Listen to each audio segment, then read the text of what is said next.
Hi, it's Jen with Cherry Tree Beads, and today I'm going to show you how to make these gemstone rectangle necklaces.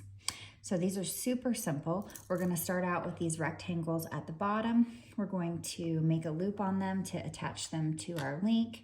I'm going to use a 20 gauge stainless steel wire. So I'm going to string that through. I think that's probably about 2.5 inches maybe. And I'm going to put that, make the wire go up. I'm going to leave one side a bit longer than the other.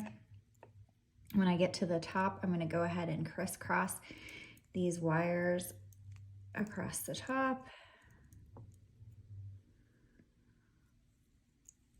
And then I'm going to go in with my pliers and I'm going to go to the middle of this rectangle and I'm going to bend that up at a 90-degree angle.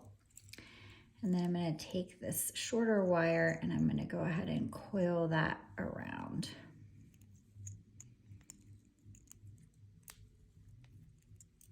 And then I'm going to cut off the excess wire.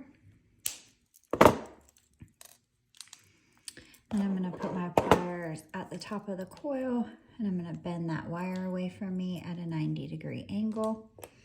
And then I'm going to put my pliers in that angle that I've created and I'm going to bend it and make a little loop right there.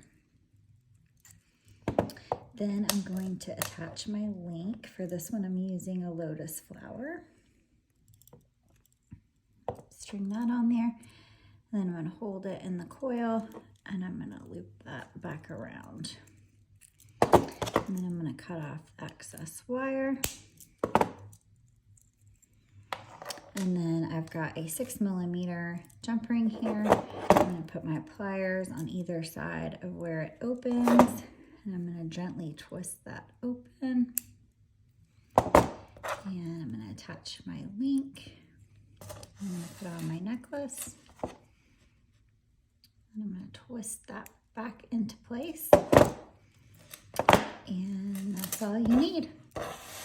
All the supplies can be found at cherrytreebeads.com. Thanks so much. Bye.